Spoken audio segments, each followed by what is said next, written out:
Buenos días. Ok, hoy vamos a ver el último yo soy de la lista. Enlistamos 8 yo soy de Jesús y los hemos estudiado cada uno. Hoy vamos a ver el último. La semana pasada vimos lo que significa cuando Jesús dijo yo soy la vid verdadera. Y vimos que había dos sentidos en esa afirmación. El sentido de la analogía literal, de que Él es la vid y nosotros somos las ramas o los pámpanos, y que separados de Él no podemos hacer nada, así como las ramas necesitan los nutrientes de la vid. Sin la vid, las ramas se secan y son echadas al fuego, de la misma manera sucederá con nosotros. Por eso debemos permanecer en Cristo. Y la propia Escritura nos dice que es permanecer en Cristo, es conocer su palabra, obedecerla, por lo tanto vivir como Él vivió. Así que sin Jesús, sin su enseñanza, no podemos dar fruto. Ese es el sentido de la analogía literal. Y el otro sentido es cuando Jesús dice que eres la vid verdadera, por lo tanto hay una vid falsa. Y partiendo de las analogías del Antiguo Testamento, Dios identifica a Israel como su vid, ¿verdad? Y él el labrador. La vid no dio fruto a pesar de que se le dio todo lo que la vid podía necesitar. Y había una acusación de parte de Dios para con los israelitas. Cuando Jesús dice que eres la vid verdadera, está diciendo que eres el verdadero Israel. Y eso ya lo habíamos estudiado también hace tiempo. Jesús hizo todo lo que Israel no pudo hacer. Dios le había dado a Israel todo lo que necesitaba para que fuese luz en las naciones, para que las naciones conocieran la justicia, conocieran la sabiduría de Dios, para que las naciones se asombraran de lo que ellos hacían debido a la revelación que Dios les había dado. Sin embargo, no pudieron, no dieron el fruto, a pesar de que tenían todo lo necesario, pero Jesús sí. Así que Él es el verdadero Israel. Jesús dijo que Él era la luz del mundo. El día de hoy vamos entonces a pasar al último y quisiera enlistar los últimos que hemos visto. Esta es la lista completa, si Dios lo permite vemos el último hoy y la próxima semana hacemos un compendio de todos los yo soy para no pasar desapercibido nada de lo que hemos estudiado y hacer una conclusión con respecto a lo que Jesús dijo de sí mismo y algunas acusaciones que normalmente recibe el cristianismo cuando se examina quién es Jesús, porque algunos aseguran que Jesús nunca dijo que Él era Dios. Entonces analizaremos algo de eso, si Dios lo permite, la siguiente semana.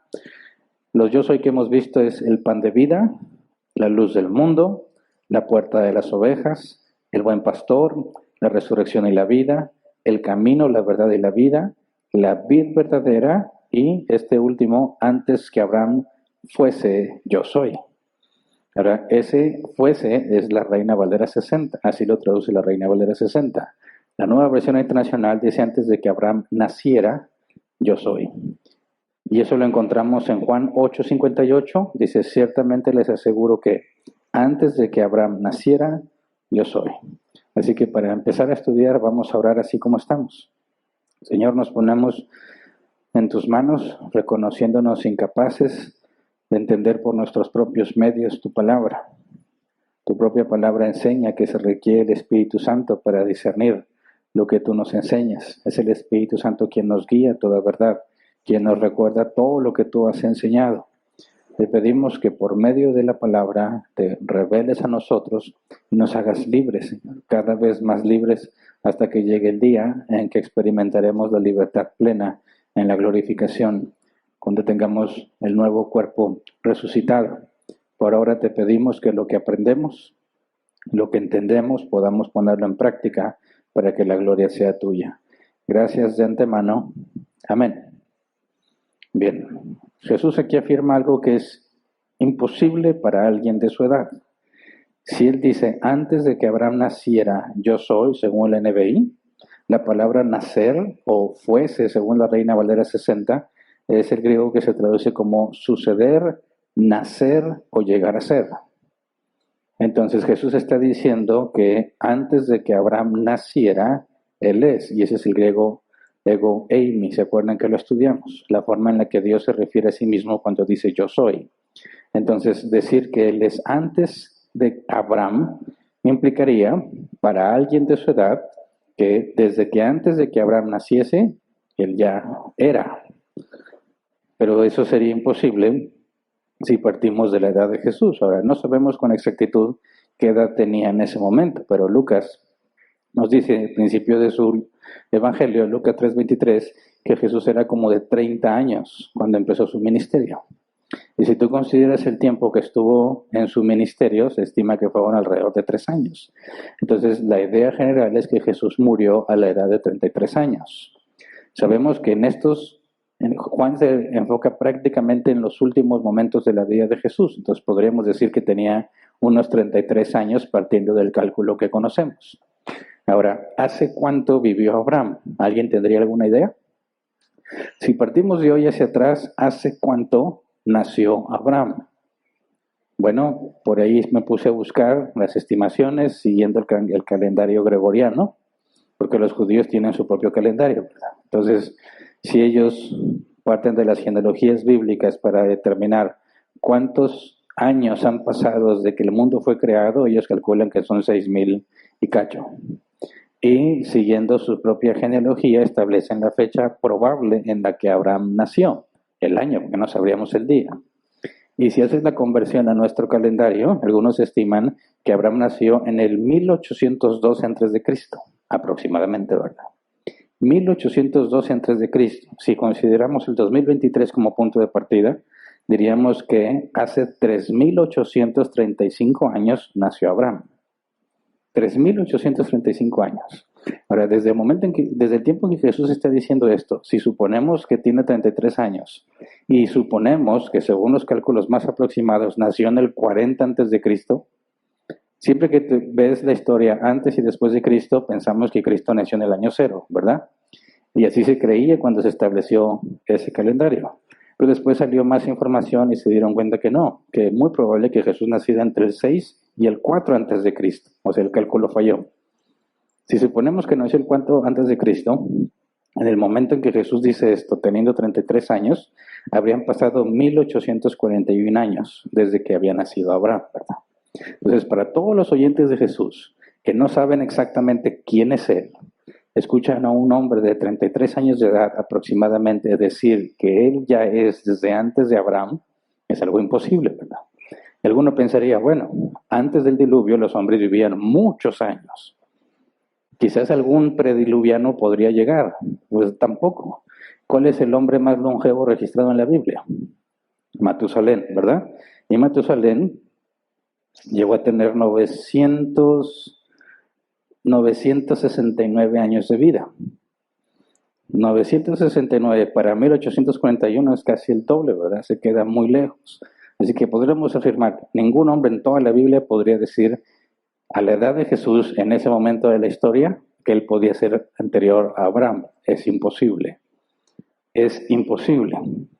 Pero si consideramos que en ese mismo capítulo Jesús hizo otras afirmaciones radicales, por ejemplo, Juan 8, 23 y 24, Jesús dijo, ustedes son de aquí abajo, continuó Jesús, yo soy de ahí arriba.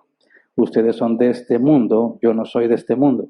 Por eso les he dicho que morirán en sus pecados, pues si no creen que yo soy el que afirmo ser, en sus pecados morirán. Así que Jesús dice, yo no soy de este mundo, y luego les dice, yo soy antes de Abraham. ¿Qué pensarías tú cuando alguien dice ese tipo de cosas? Por esto mucho, si tú preguntas a un judío ortodoxo, alguien que no cree en Jesús, alguien que dice que el Mesías no ha venido, pregúntale por qué no cree en Jesús, dice porque lo que dice no tiene sentido. Él afirma cosas que ningún hombre podría afirmar, entonces está loco, ¿verdad? Y es la conclusión a la que muchos llegan. Pero no toman en cuenta todas las señales que Jesús hizo, ¿verdad? Porque si alguien aparece de la nada diciendo este tipo de cosas, no hay ninguna razón para creer que está diciendo la verdad. Es más, lo más sencillo es creer que está loco. Pero después de todo lo que Jesús hizo, partiendo de todos los milagros y señales que él hizo, perdonó pecados, sanó enfermos, resucitó muertos, liberó endemoniados, etcétera, etcétera, entonces no podemos asumir que está loco y ya, porque ningún hombre hizo lo que Jesús hizo, ¿verdad? Así que Jesús tiene a toda su audiencia, porque está en el templo, está enseñando cerca del lugar donde se depositan las ofrendas, está enseñando y todos sus oyentes están divididos en dos partes, los que le creen y los que no. Y entonces, si vamos a Juan 8, 31 al 32, dice, Jesús se dirigió entonces a los judíos que habían creído en él y les dijo, si se mantienen fieles a mis enseñanzas, serán realmente mis discípulos y conocerán la verdad y la verdad los hará libres. Ok, si se mantienen fieles a mis enseñanzas, serán realmente mis discípulos. En esencia es lo que estudiamos la semana pasada. Tienes que permanecer en la vid. Tienes que saber qué dijo y hacer lo que dijo, ¿verdad? Obedecerlo. Jesús dijo que él solo hizo y dijo lo que el Padre le ordenó. De manera que Jesús siempre obedeció. ¿Qué es lo que pide a los que creen en él? Se mantengan fieles a sus enseñanzas para que sean sus discípulos. Y lo que él le enseña es a obedecer. Entonces, la semana pasada ya vimos con cierta profundidad que al decir que él es la vid y nosotros las ramas, implica esto, ¿verdad? Ser fieles a sus enseñanzas. Necesitamos la sana doctrina, no nada más conocerla, sino hacerla, ¿verdad? Eso es permanecer en Cristo. Luego dice el versículo 32, y conocerán la verdad, y la verdad los hará libres. Ahora, claro que no se refiere a un conocimiento intelectual de algo que es verdadero, porque ya habíamos estudiado, Juan 14, 6, dice, Jesús le dijo, yo soy el camino, y la verdad, y la vida. Nadie viene al Padre sino por mí. Pues Jesús es la verdad, es la fuente de verdad. Es el medio por el cual conocemos al Padre. De hecho, al ser Él la fuente de toda verdad, es el medio por el cual conocemos cualquier cosa. Conoceréis la verdad, está diciendo conocerlo a Él, y la verdad te hará libre. La palabra libre aquí en griego se traduce como hacer libre o eximir de responsabilidad. ¿Qué es eximir? Eximir es quitarte la carga o liberarte de la responsabilidad. Según el diccionario Hebs, también se traduce como poner en libertad o liberar de la servidumbre. Entonces, fíjate la afirmación que Jesús está haciendo. Se la está haciendo a los que le están oyendo, ¿verdad? Les está diciendo que no son libres, que tienen que conocer la verdad para que puedan ser libres. Eso implica que si no son libres son prisioneros de algo, ¿verdad? Están esclavizados. No son eximidos de la responsabilidad, es decir, son culpables. Tienen que cargar con la culpa. Pero si conoces al Hijo, no tienes que cargar con la culpa. No tienes por qué seguir esclavizado, ¿verdad? Entonces la gente reacciona. Juan 8:33, nosotros somos descendientes de Abraham, le contestaron, y nunca hemos sido esclavos de nadie. ¿Cómo puedes decir que seremos liberados? Estas interacciones, cuando las encuentro en la Biblia, a mí me gustan mucho. Yo, no sé, hubiera dado lo que fuera por estar viendo cómo Jesús refuta todo lo que dicen, ¿verdad? Imagínate, la gente está enojada o a veces pregunta por curiosidad, a veces le está entendiendo trampas y tú puedes escuchar las magistrales respuestas de Jesús que nunca se equivocó. Entonces fíjate lo que le dicen, somos descendientes de Abraham, nunca hemos sido esclavos de nadie. ¿Cómo es que dices que seremos liberados? ¿Verdad? Analicemos esto con detalle. Son descendientes de Abraham, ok, según la carne, ¿verdad? Son los israelitas. ¿Por qué no se les llaman los abramitas entonces? Bueno, Jacob es descendiente de Isaac, Isaac es descendiente de Abraham, ¿verdad? Al ser Jacob, el hombre a quien Dios le cambia el nombre por Israel, sus descendientes no son los jacobitas, sino israelitas. Y los israelitas son descendientes de Abraham, ¿verdad? Al decir que son descendientes de Abraham, dice, somos herederos de la promesa. ¿Cuál es la promesa de Dios a Abraham? Que tendría una numerosa descendencia y que heredarían toda la tierra que está ahí, ¿verdad? La tierra prometida, que compone todo lo que es Israel. Entonces ellos están diciendo, número uno, somos herederos de la promesa. No somos como cualquier gente del mundo. Somos los elegidos de Dios. La nación escogida por Dios para revelarse. ¿Verdad? Son los que tienen la luz, los que tienen la verdad, los que tienen la revelación de Dios. Ninguna nación tiene ese privilegio. ¿Cómo puede decir que están esclavizados o que los tienes que liberar si son el pueblo de Dios? Pero sabemos históricamente en el Antiguo Testamento que los israelitas eran esclavos en Egipto, ¿verdad? Luego salieron de Egipto y los esclavizó a Siria, a una parte de ellos, y la otra parte de ellos fue esclavizado por Babilonia. Y luego ahora, en ese momento del tiempo que están hablando, están bajo el yugo romano. Entonces ellos dicen, nunca hemos sido esclavos de nadie. Bueno, si ellos están hablando de ellos mismos como el pueblo de Israel, mienten, ¿verdad? Mienten porque claro que han sido esclavizados. Entonces no creo que estén hablando del pueblo de Israel, sino de ellos mismos, que dicen, nunca hemos sido esclavos de nadie. Dice, oye, pero están bajo el yugo romano. Sí, pero los romanos concedían ciertas libertades, por ejemplo, la libertad de culto. Cada pueblo podía mantener su religión y no se metían con sus religiones. Ellos practicaban lo que se le llama enoteísmo. ¿Qué es el enoteísmo? Bueno, es lo que sigue después de politeísmo. El politeísmo es decir que hay muchos dioses, ¿verdad? ¿Qué pasa cuando una nación tiene muchos dioses y se topa con otra nación que tiene otros dioses? ¿Cuáles son los dioses de veras? ¿Cuáles son los verdaderos? Zeus, Ra, no sé, Quetzalcóatl. Y hay muchos memes al respecto. ¿Qué pasa? Dice un judío, un cristiano y un musulmán se mueren, despiertan y se encuentran a Tlaloc en el cielo, ¿verdad? Qué gran problema, porque se equivocaron. Resulta que en los aztecas o los mayas tenían la razón. Bueno, en ese choque de cultura, ¿qué dioses eran los verdaderos?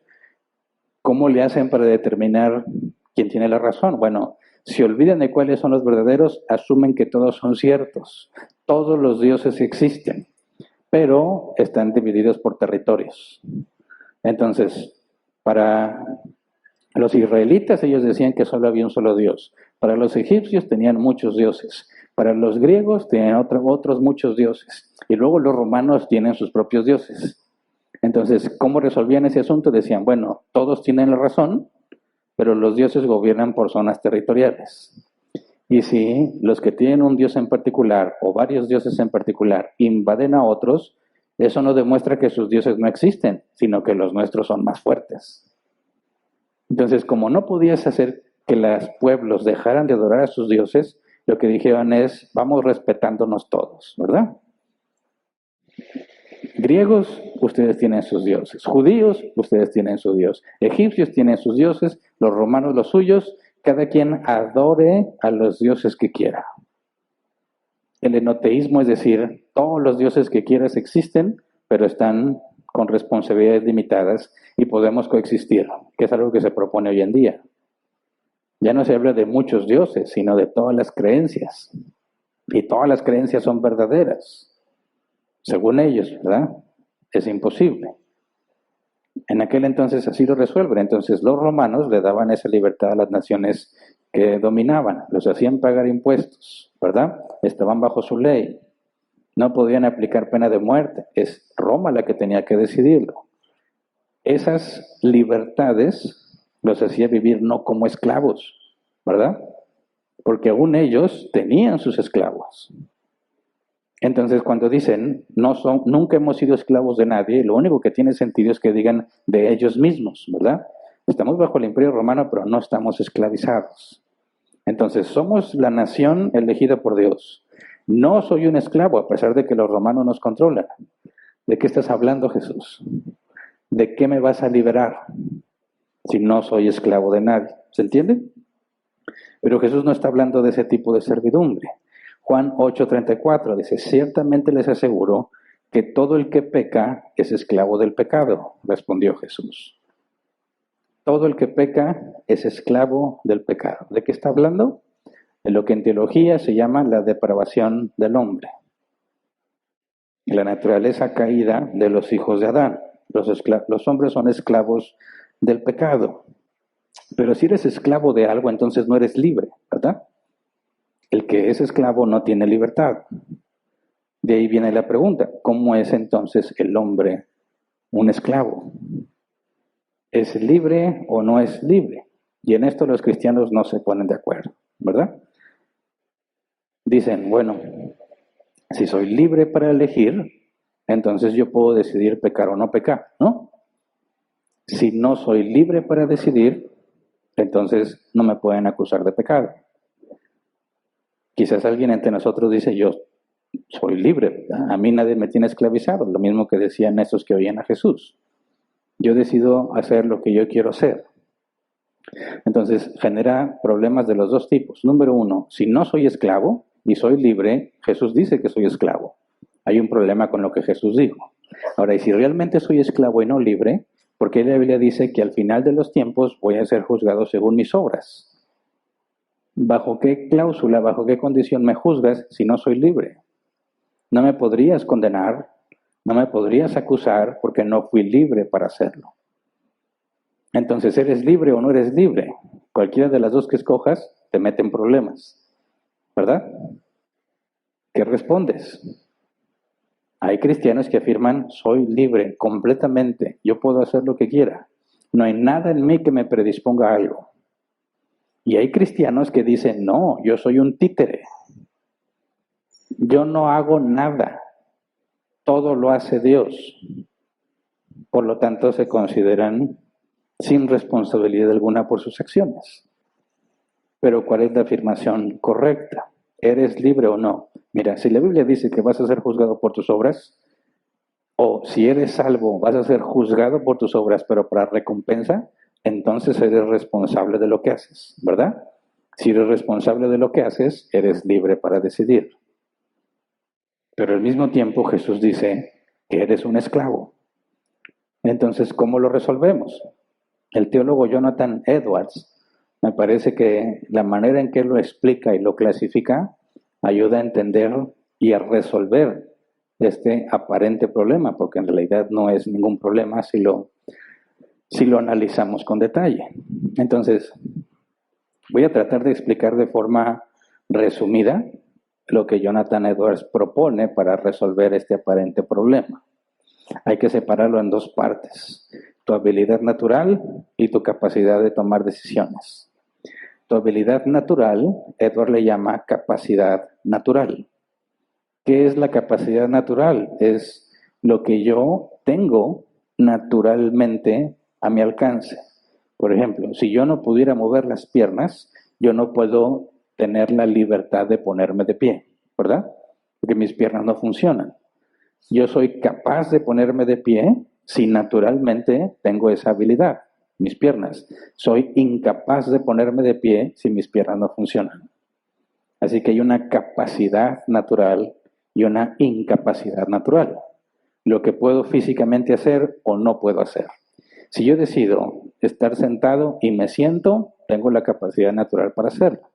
Pero si me encadenan y me amarran a la silla y me quiero levantar, aunque yo quiera y tengo mis piernas y mi cuerpo, no voy a poder, porque estoy amarrado a la silla.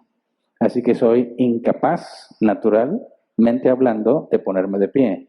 Hay algo que me impide físicamente hacerlo. ¿Me explico? Esa es la capacidad natural. Ahora, habla ahora de la capacidad moral. Poder tomar decisiones en cuanto a tus motivaciones. ¿Qué significa esto? ¿Qué es una motivación? ¿Alguien alguna vez se ha propuesto encontrar la motivación necesaria para hacer algo? Es decir, es algo que sabes que tienes que hacer, pero no tienes ganas de hacerlo. ¿Verdad? Los que están en su casa, hay muchas cosas que hacer. Hay que limpiar, hay que ordenar, hay que reparar. Sabes que tienes que hacerlo, pero no tienes ganas de hacerlo. ¿Qué se necesita para que lo hagas? Una motivación. Y cuando tú estás en tu casa en calidad de hijo, ¿qué motivación te dan tus padres? La motivación de no ser castigado, ¿verdad? En mis tiempos, la motivación era la chancla. Era un poderoso motivante, ¿verdad? No quieres hacerlo, es el chanclazo. Entonces, la motivación es evitarme el chanclazo para poder hacerlo, ¿verdad? Ahí está tu motivación. Bueno, si hablamos de motivación, ¿qué es un motivo? ¿Qué motivo tienes para hacer las cosas? Un motivo es aquello que me mueve a hacer algo. El motivo es no recibir el chanclazo, ¿verdad? Por eso me pongo a hacer las cosas. De ese motivo podemos hablar de la voluntad. ¿Qué es la voluntad? Según Jonathan Edwards, es ese motivo que, al considerar nuestra mente, es tan fuerte que determina nuestro accionar. Yo creo que lo puedo ver en el ejemplo de los animales. Quien tenga una mascota sabe que ahí, si es perro o es gato, pues tienen su comida favorita, ¿verdad? Tú le puedes ofrecer una zanahoria a un gato y no le va a hacer caso. Pero abre una lata de atún y ¿qué va a pasar con el gato? Va a querer comerse el atún, ¿verdad? Así que si yo le acerco una zanahoria al gato, me va a ignorar, la va a oler, ni siquiera de saber que es comida.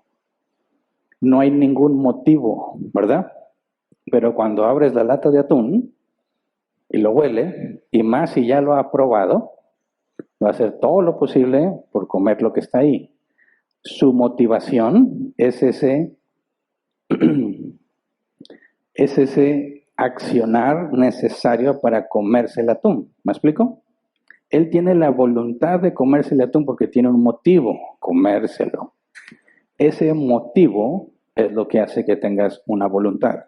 Entonces, si yo tengo la voluntad de recoger mi casa, el motivo puede ser muy variado, ¿verdad? Evitarme chanclazo o porque ya está todo muy sucio y pues ya hay que limpiar, ¿verdad? Entonces, fíjate bien cómo todo lo que hacemos tiene un motivo y tienes la voluntad de hacerlo según ese motivo. Y de todos los motivos que tengas para una situación en particular, vas a hacer lo que te motiva más. Por ejemplo, ¿alguien ha sentido eso de que tienes muchas cosas que hacer, tienes tantas cosas que hacer que mejor te duermes? ¿Alguien? Levante su mano, quiero saber. Ok. ¿Por qué? Bueno, cada quien tendrá distintas razones, ¿verdad? Pero ¿por qué no hiciste lo que tenías que hacer? ¿Por qué te dormiste? ¿Por qué? ¿Por qué terminaste haciendo eso de dormirte en lugar de hacer lo que tenías que hacer? Bueno, tu voluntad hace lo que el motivo más fuerte pide. ¿Me explico? Entonces, cuando hablamos de esta capacidad moral, dice Jonathan Edwards que hacemos aquello que nos motiva más. El motivo más fuerte es lo que terminamos haciendo. Sé que pensamos en la casa, sé que tengo que barrer, trapear, sacudir, limpiar del perro si está el perro, limpiarle al gato si está el gato, preparar las cosas de la comida, primero hay que comprarlas, etcétera, etcétera. Hay tantas cosas que hacer que mejor me duermo. La voluntad hace lo que deseas más, tu motivo más fuerte. Y de entre todo lo que tenías que hacer, el dormir ganó. ¿Correcto? Fíjate bien, esa es la forma en la que hacemos todo lo que hacemos. Haces lo que el motivo más fuerte dice. Eso es lo que terminas haciendo, ¿verdad? Entonces, cuando hablamos de la capacidad moral, decimos, yo tengo la capacidad de hacer o no hacer algo. Yo tengo la capacidad de hacer la limpieza o no hacerla. Tengo un razonamiento, tengo una conciencia que me da la capacidad de decidir. No todas las personas tienen esa capacidad, ¿verdad? Hay quienes por problemas cerebrales no pueden tomar decisiones por sí mismos. Pero hablando de alguien que tiene la capacidad moral, va a decidir lo que él quiera. La incapacidad sería, no puedo tomar esa decisión. ¿Se entiende? Entonces, partiendo de ahí, imagínate, tú ves que una persona está ahogándose. Está el muelle, está justo a un lado del muelle. La persona no puede alcanzar el muelle, se está ahogando. ¿Tienes la capacidad natural de salvarlo? Capacidad natural, físicamente. ¿Puedo ir al muelle, extender la mano y sacarlo? Sí. Ahora, ¿tienes la capacidad moral para hacerlo? Dices, bueno, ¿decidirás hacerlo o no? Hay quienes, ante una situación de peligro, entran en shock. ¿Has conocido a alguien así? Pasa algo difícil y se quedan como paralizados. Y en lugar de reaccionar y ponerse a hacer algo debido a la urgencia, se trauman, se quedan así, no sé, niegan la realidad. Mientras que hay otras personas que hay una situación de urgencia y rápido toman decisiones y van y sacan a la persona. Eso es bueno y es malo. Ya quizás alguien piense, ¿por qué sería malo?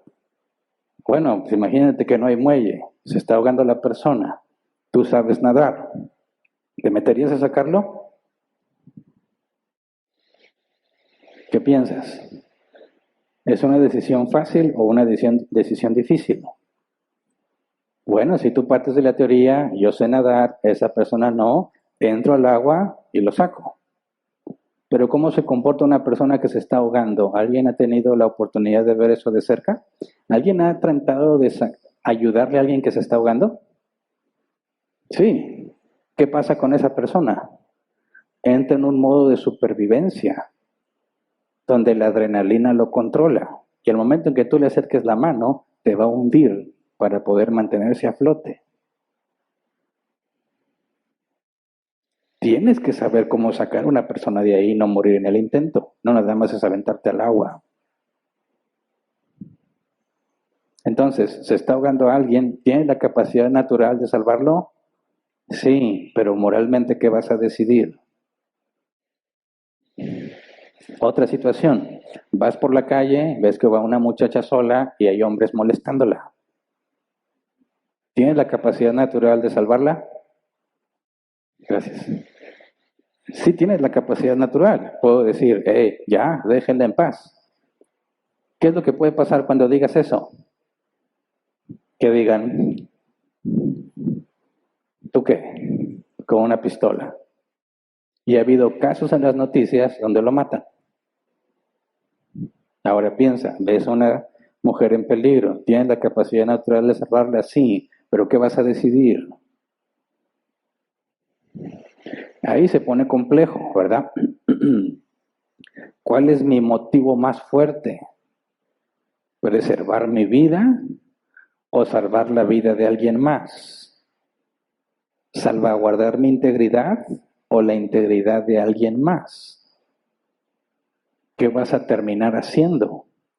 Aquello que es más fuerte en ti, el deseo más fuerte en ti.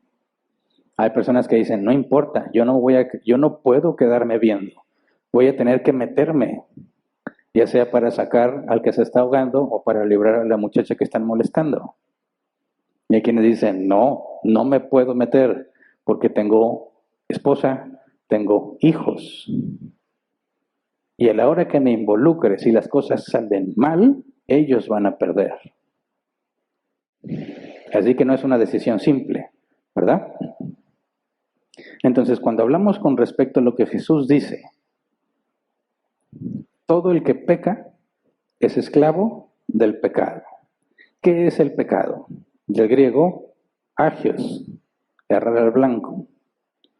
Perdón, hamartia, errar al blanco. No hacer lo que debía haber hecho.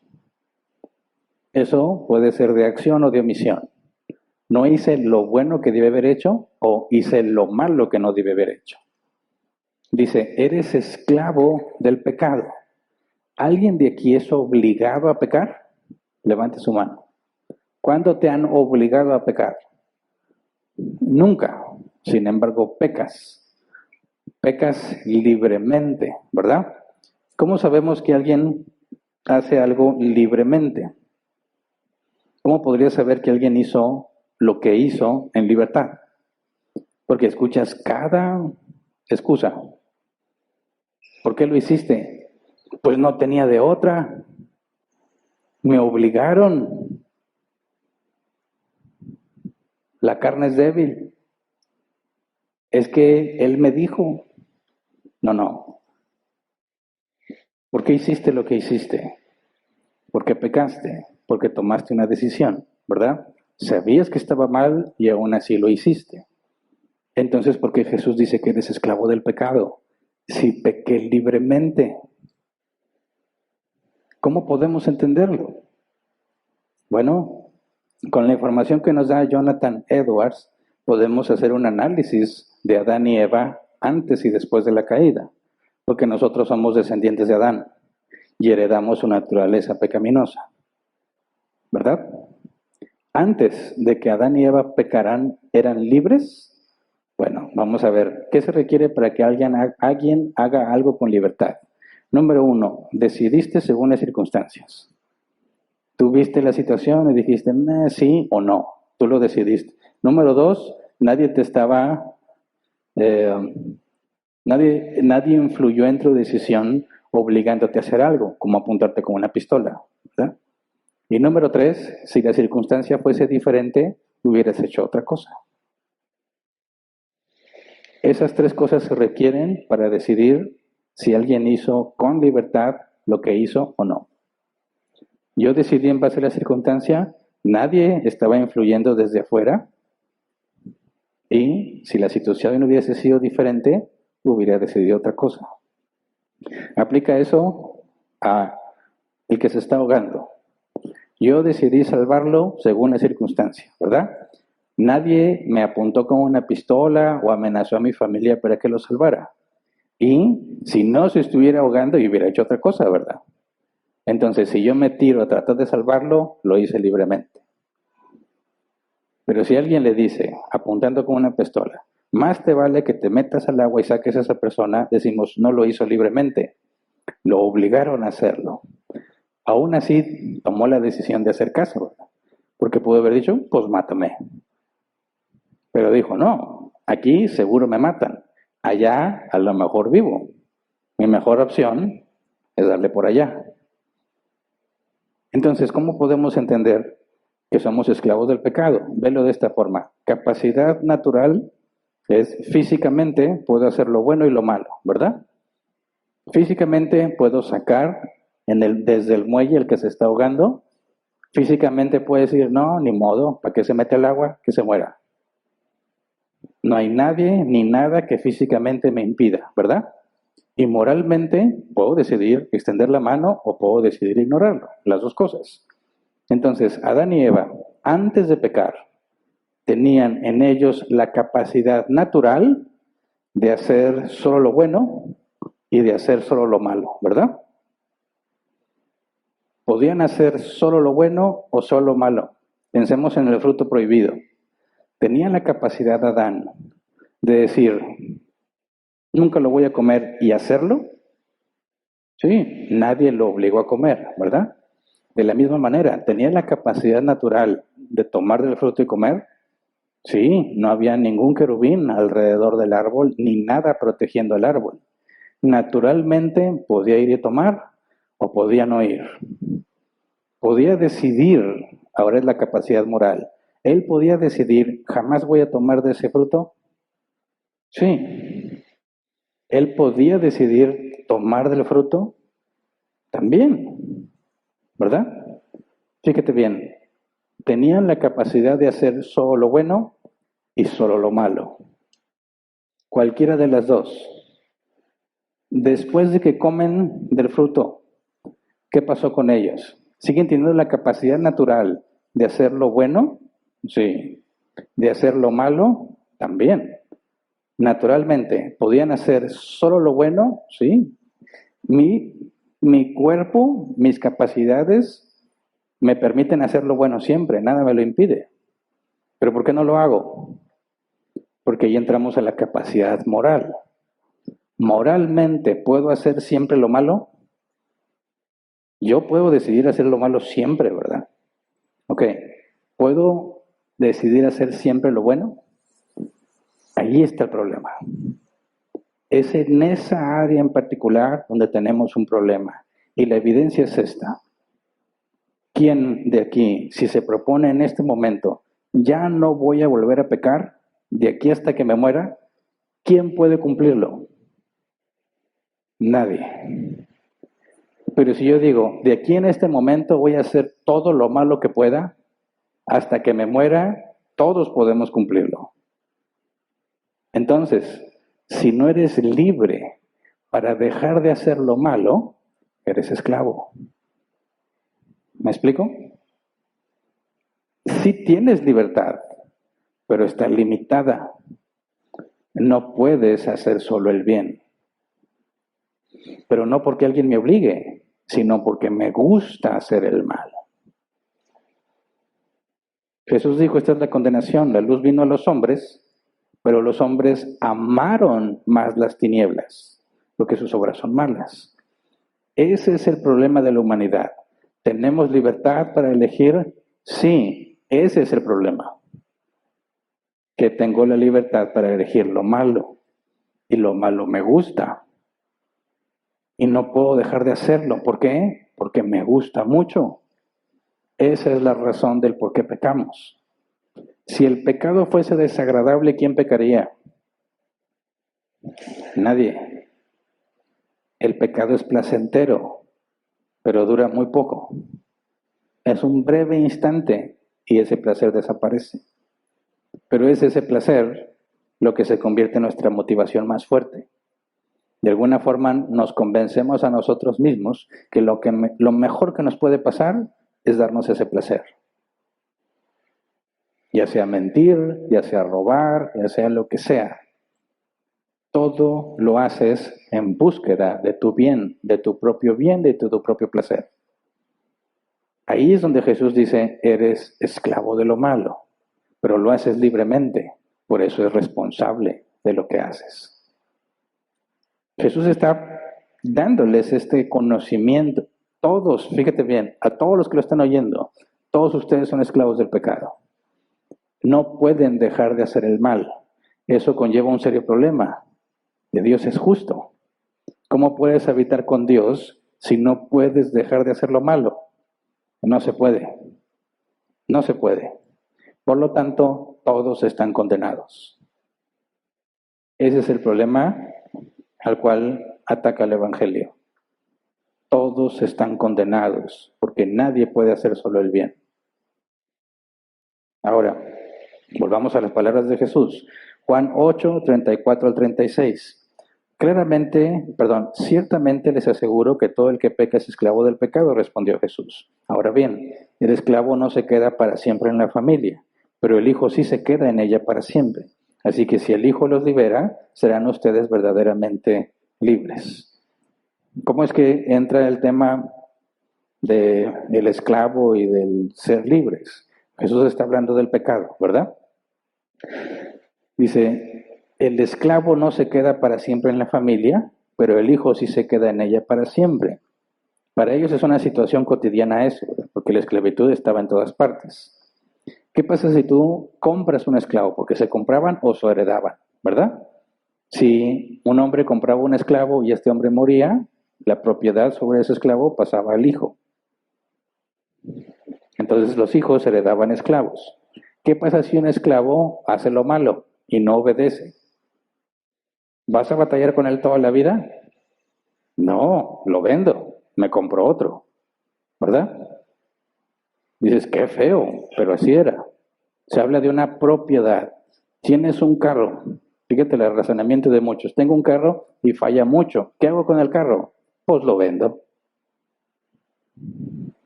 O sea, que batalle otro. ¿Verdad? Bueno, Jesús dice, el esclavo no se queda para siempre en la familia, pero el hijo sí se queda en ella para siempre. O sea, el esclavo que da problemas, te deshaces de él, pero el hijo,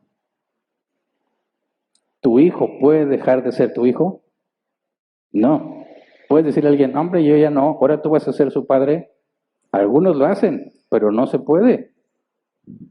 Un hijo jamás dejará de ser tu hijo. Por eso la Biblia dice que el padre a los que recibe como hijos los disciplina. A los que no, les va a decir, apártense de mí. Ahí está la diferencia entre ser hijo y ser esclavo. Los esclavos del pecado, Dios se va a deshacer de ellos. ¿Cuándo? En el lago de fuego. Los que son hijos, jamás van a dejar de ser de la familia. Dios los disciplina. ¿Se entiende? Entonces dice el versículo 36. Así que si el Hijo los libera, serán ustedes verdaderamente libres. ¿Los libera de qué? De la esclavitud del pecado. Fíjate bien, dice, si el Hijo los libera, ahí hijo lo traducen con H mayúscula. ¿Quién es ese hijo? Jesús. Jesús dice, yo no soy un esclavo del pecado, yo soy hijo. Y más adelante los reta a que le mencionen un solo pecado en él, y nadie pudo decir nada. Dice, pero si el Hijo los libera, si el Hijo te quita esa servidumbre del pecado, entonces vas a ser realmente libre. Pero libre ¿para qué? Si ya no soy esclavo del pecado, ¿para qué soy libre? Para hacer el bien. Fíjate bien, muchos malentienden esto y acusan a los que sostenemos la doctrina de salvo siempre salvo. ¿Me explico? Cuando dicen, si tú ya eres salvo, entonces puedes hacer lo que tú quieras. Podrás pecar y hacer todo, el cabo te vas a salvar. Entonces, no, esa no es la libertad que tenemos en Cristo. Porque si Cristo nos liberta del pecado, no voy a decir, ahora voy a pecar a gusto. Porque eso confirmaría que no eres libre. Libertarnos del pecado es, ahora puedes hacer el bien. Eres libre para hacer lo bueno.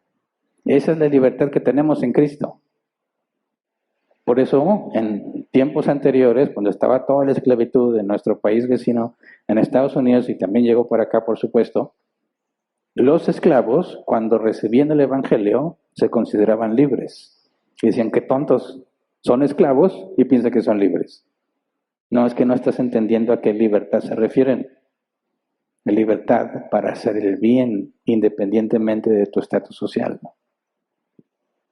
Jesús dice, si el Hijo los libera, serán ustedes verdaderamente libres. O sea, ya el mal no va a estar en mí, voy a ser libre para hacer el bien. Y Jesús profundiza más en esto. Pero veamos, ¿cómo es que quedo libre del pecado? ¿Cómo es que ya no soy esclavo del pecado? Por medio del nuevo nacimiento. En el nuevo nacimiento, mi ser interior, mi alma, es transformada. Ahí, como decía el pastor Antonio al principio, ahí radica mi voluntad, mis deseos, mis pasiones. Esas son transformadas. Antes de Cristo me deleitaba en muchas cosas. Después de Cristo aborrezco esas cosas. Antes de Cristo me enorgullecía de hacer esas cosas. Después de Cristo me avergüenza haber hecho esas cosas. ¿Se entiende? Hay un cambio radical en la persona. No nos quita todos los malos deseos. No nos quita todas las malas pasiones.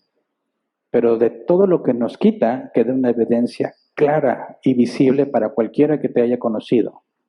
Cualquiera que te haya conocido o que tiene tiempo suficiente de conocer a las personas puede determinar quién es cristiano y quién no, por su comportamiento, por las cosas que hace, porque hacemos lo que más deseamos. Y cuando un hijo de Dios nace de nuevo, desea las cosas que su padre quiere que haga. De manera que empiezo a vivir de otra forma, porque quiero hacer lo que agrada a Dios. Pero los que no son de Cristo hacen lo que les parece mejor. Y por eso se comportan como se comportan. Por ejemplo, espero que ningún cristiano haya hecho esto que voy a comentarles, que a veces, por lo que he empezado a ver, me parece que es muy común. En una empresa en la que estoy trabajando, contrataron a una persona. Se tardaron mucho en seleccionar. La contrataron. Al fin, primer día de trabajo. Ahí a los que son fumadores les dan chance de salirse unos minutos, echarse un cigarro, porque no puedes fumar adentro. Entonces esta persona estaba trabajando mediodía y dijo, voy a salir tantito a fumarme un cigarro. Ok, nunca volvió. Se fue. Dije, ¿y ahora? ¿Lo secuestraron? No, así es la gente. Significa que no le gustó el trabajo. ¿Y ya? ¿Por qué hace eso? ¿En quién está pensando?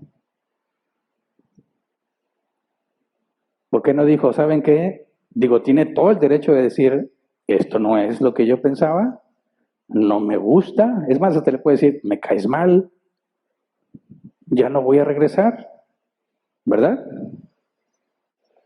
Pero no, voy a fumarme un cigarro. Entonces, pues dijo, ahorita vengo, sale, agarra sus cosas y se va. ¿Por qué? Porque eso es lo que más le beneficia a él. Se evita el conflicto. ¿Para qué voy a estar batallando? Que si me gusta, no, ya me voy y ya. Eso es lo normal. No es el primero que lo hace. ¿Pero qué debería hacer un cristiano? Hablar y decir, ¿Sabes qué? Aquí hay un malentendido. O comprendí completamente mal lo que tenía que hacer, o me mentiste, porque no es lo que tú dijiste. Lamento los inconvenientes, pero a mí no me conviene seguir aquí, así que me retiro. ¿Va a ser incómodo? Sí, va a ser incómodo, pero es lo correcto. ¿Según quién? Según la escritura, que dice que tú sí sea sí y tú no sea no. Y si tú dijiste sí, voy a trabajar ahí, y ahora resulta que no, vas a tener que aclarar por qué no, porque si no eres un mentiroso. ¿Se entiende? Hay una distinción muy clara entre el que está pensando qué es lo que Dios quiere y el que dice qué es lo que yo quiero. ¿Se entiende? Entonces, Juan 8, 37 al 47. Fíjate la comparación que hace Jesús y lo que les explica.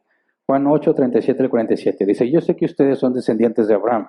Sin embargo, procuran matarme porque no está en sus planes aceptar mi palabra.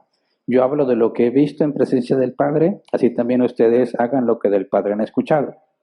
Nuestro padre es Abraham, replicaron. Si fueran hijos de Abraham, harían lo mismo que él hizo. Ustedes, en cambio, quieren matarme a mí, que les he expuesto la verdad que recibió de parte de Dios. Abraham jamás haría tal cosa. Las obras de ustedes son como las de su padre. Nosotros no somos hijos nacidos de prostitución, le reclamaron. Un solo padre tenemos y es Dios mismo. Pausa. Jesús empieza a hacer, ustedes son descendientes de Abraham, sin embargo no hacen lo que Abraham hace. Ellos le dicen, nosotros no somos hijos de prostitución. ¿A qué se refieren? Lo están acusando a Jesús de qué? De ser hijo de prostitución. ¿Por qué? Porque conocían la historia. ¿Qué era lo particular del nacimiento de Jesús? Nacimiento virginal. Le estaban diciendo, sí, nacimiento virginal. ¿Qué le están diciendo? ¿Tu madre era una qué? Son palabras fuertes, ¿no? Le están diciendo, Jesús, no somos como tú. Nuestra madre no es una prostituta.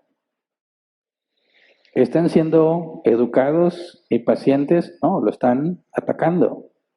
Lo están atacando. ¿Por qué lo están atacando? ¿Qué es lo que les está diciendo? Ustedes no son de Abraham. ¿Qué es lo que dijeron ellos al principio? Nosotros somos descendientes de Abraham. Están diciendo ellos, somos especiales entre todas las naciones. Y Jesús le dice, no tienes nada especial. Tú no eres hijo de Abraham. Se están enojando. Mucho.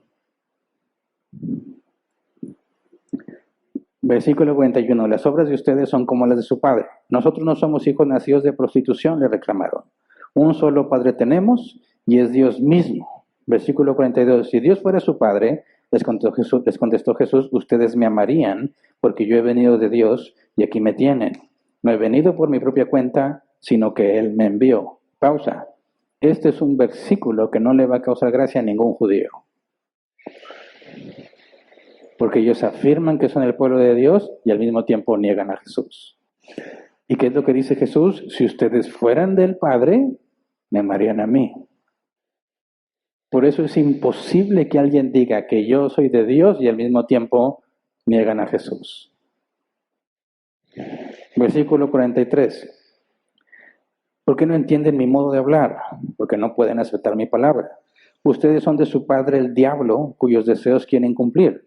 Desde el principio este ha sido un asesino y no se mantiene la verdad porque no hay verdad en él. Cuando miente, expresa su propia naturaleza porque es un mentiroso. Es el padre de la mentira. Y sin embargo a mí, que les digo la verdad, no me creen. ¿Quién de ustedes me puede probar que soy culpable de pecado? Si digo la verdad, ¿por qué no me creen?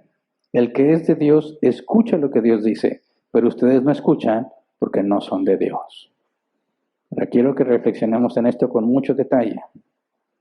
Jesús está poniendo una enorme responsabilidad sobre todos los que dicen que son cristianos, ¿verdad? La responsabilidad de ser congruente con lo que crees. Tú dices que Cristo es esto y Él enseñó esto y no lo haces.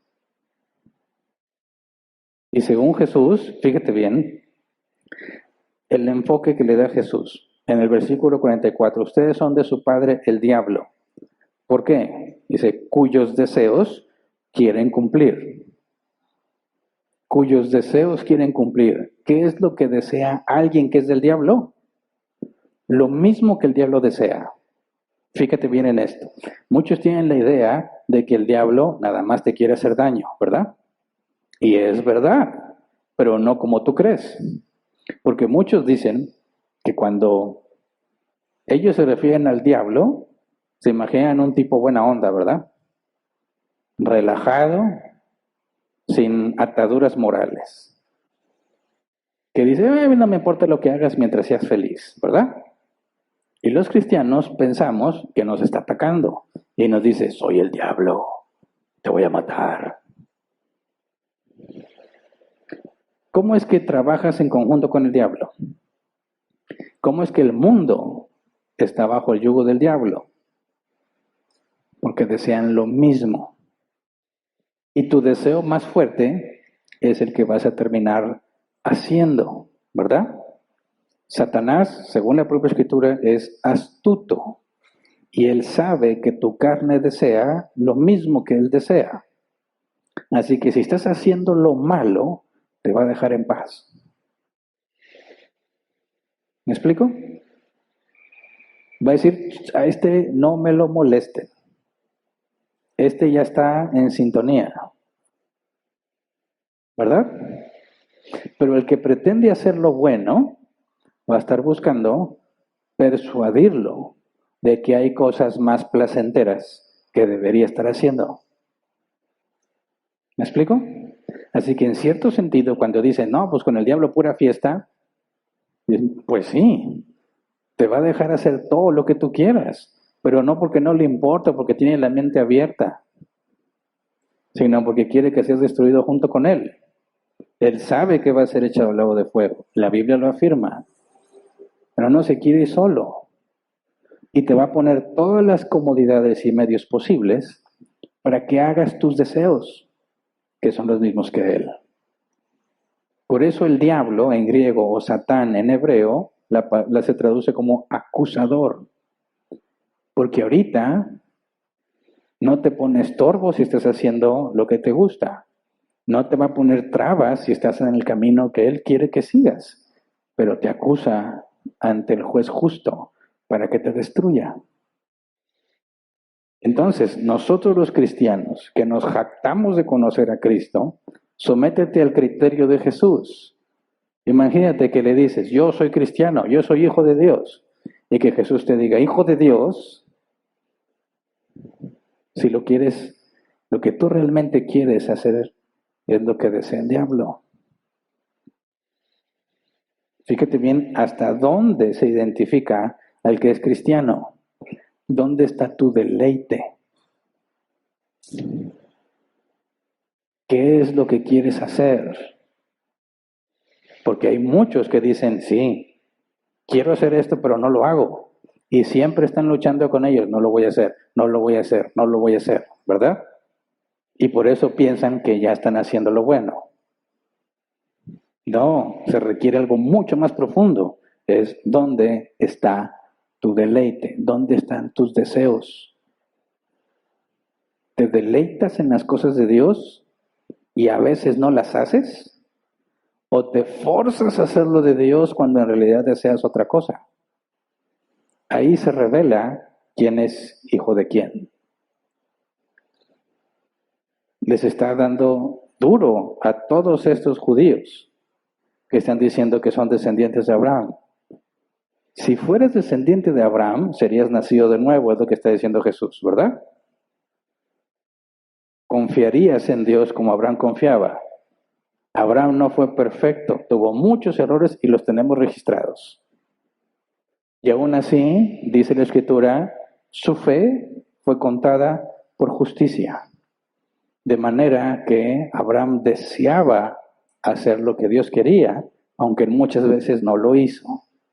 Pero su deseo delata de quién es hijo. Le dice, ustedes quieren matarme, no pueden matarme porque no ha llegado mi hora. ¿Verdad? Pero es el mismo deseo que el diablo tiene. Son hijos del diablo. Esa es la parte fundamental. No es a fin de cuentas nada más qué hiciste, sino por qué lo hiciste. ¿Por qué lo hiciste? Por eso muchas veces podemos hacer cosas que son buenas, pero ¿por qué lo hiciste? Muchas veces por quedar bien, otras veces por compromiso, otras veces para que te vean. Entonces de nada sirve, aunque lo que hayas hecho sea bueno, tu deseo no era el correcto. Jesús dice en el versículo 43, ¿por qué no entienden mi modo de hablar? Porque no pueden aceptar mi palabra. Ustedes son de su padre el diablo, cuyos deseos quieren cumplir. Versículo 46, ¿quién de ustedes me puede probar que soy culpable de pecado? Eso es lo que solo Jesús puede decir. ¿Quién de ustedes aquí puede probarme que hice algo malo? Todos van a tener cosas que decir de mí y de cualquiera que esté aquí al frente. Pero nadie podía decir nada sobre Jesús. No había una sola cosa que hiciera mal. Y eso hace que las cosas se pongan peor. ¿Te ha tocado discutir con alguien que tiene la razón? ¿Alguien lo ha intentado? O sea, tú ya sabes que estás mal, pero como quiera quieres discutir. ¿Lo has hecho alguna vez? No se hagan. Los casados de seguro, muchísimas veces. Hiciste eso y estás mal. Tú sabes que estás mal, pero no lo quieres reconocer y tratas de discutir. No se puede. ¿Cuál es el arma del que no tiene argumentos? La ofensa, el ataque. Cuando no puedes demostrar que tienes la razón, lo único que te queda es desahogar tu coraje. Es que estás mal. Ah, sí, pero tú estás bien gordo. ¿Y eso qué? No tiene nada que ver mi gordura. Pero como ya no puedo contribuir al argumento, te ataco. Porque tengo mucho coraje. Eso es lo malo. Sabes que estás mal. Jesús sabe que están mal. Les acaba de demostrar que están mal. Y no lo pueden refutar. No lo pueden acusar de nada. Y los deja en evidencia. Se sienten especiales. El pueblo escogido por Dios. Y les dice, ustedes no son escogidos de Dios. Ustedes son los hijos del diablo.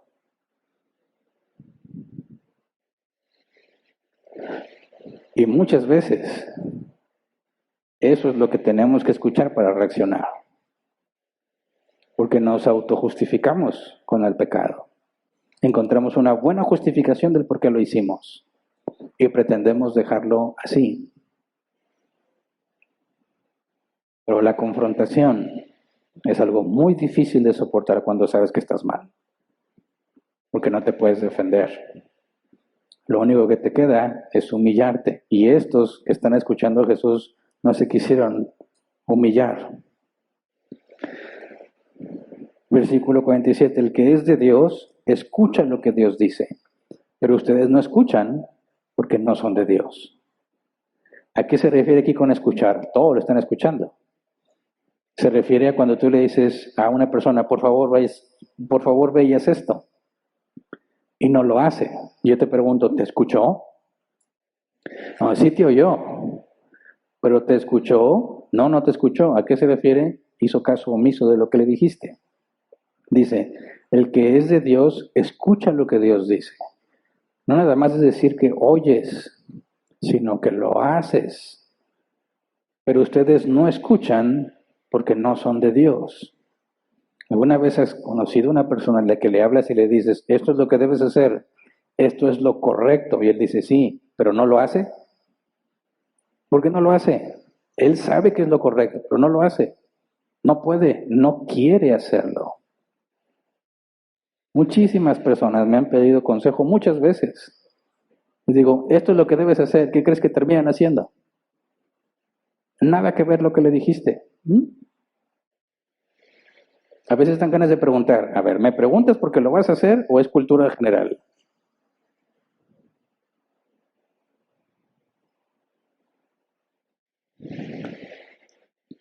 Todos sabemos qué es lo bueno. Y si nos ponemos a comparar aquí, yo tengo más culpa que todos ustedes. ¿Verdad? Porque el primero que tiene que aprender para venir a enseñar soy yo. Así que les llevo delantera y eso me hace más culpable. Porque en ese sentido puedo saber más que ustedes, por lo tanto se me demanda más. Y si alguien dice, oh, pues bendita ignorancia. No, también hay un regaño para ellos, que debiendo ser ya maestros, aún son como niños. Así que todos tenemos dos opciones. O te enojas con Dios o te humillas ante Él. No hay otra. Por eso es imposible que tú le digas a alguien que no es cristiano que haga lo que es correcto y lo que Dios dice, porque no lo va a hacer. Porque lo que Dios demanda requiere sacrificio y requiere que te niegues a ti mismo. Y a nadie nos gusta eso, ¿verdad? Por eso Jesús dijo, ¿quieres ser mi discípulo? Toma tu cruz, niégate a ti mismo y sígueme. No hay de otra.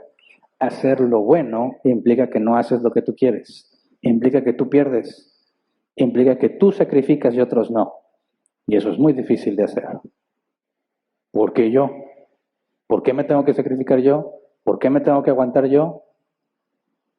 Bueno, en eso consiste parecernos a Jesús, que se despojó de sí mismo, haciéndose semejante a nosotros, y fue obediente hasta la muerte, y muerte de cruz, y Él no obtuvo ningún beneficio, es para que nosotros seamos beneficiados.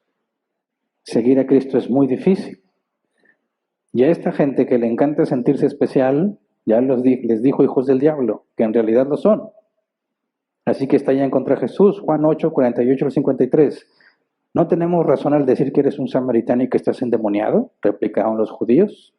No estoy poseído por ningún demonio, contestó Jesús, tan solo honro a mi Padre, pero ustedes me deshonran a mí.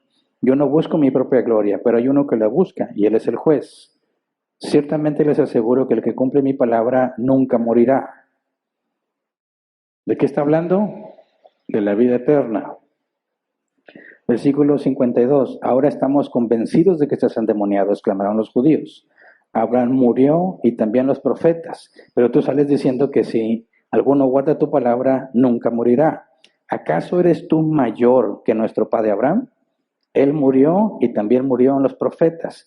¿Quién te crees tú? ¿Quién se cree Jesús que es? Versículos 54 al 56. Si yo me glorifico a mí mismo, le respondió Jesús, mi gloria no significa nada, pero quien me glorifica es mi Padre, el que ustedes dicen que es su Dios, aunque no lo conocen. Yo, en cambio, sí lo conozco. Si dijera que no lo conozco, sería tan mentiroso como ustedes, pero lo conozco y cumplo su palabra. Pausa. Piensa en los estándares actuales. ¿Alguien pensaría que Jesús se está comportando con amor? Si un cristiano de los de ahora estuviera escuchando a Jesús, le hubiera dicho, Jesús, ¿y el amor dónde quedó? ¿Cómo les está hablando? A mí me hubiera gustado mucho ver eso. Digo, es parte natural del proceso, ¿no? Cuando tú ves que se hace algo malo, ¿a poco no dan ganas de que le den su merecido? Pocas veces podemos ver eso en la vida, ¿no? Imagínate, estás en el semáforo en el rojo, ¿verdad? Está el trafical, mucho tráfico y tú estás ahí. Como buen cristiano, vas a quedarte ahí y ves que todos empiezan a pasar.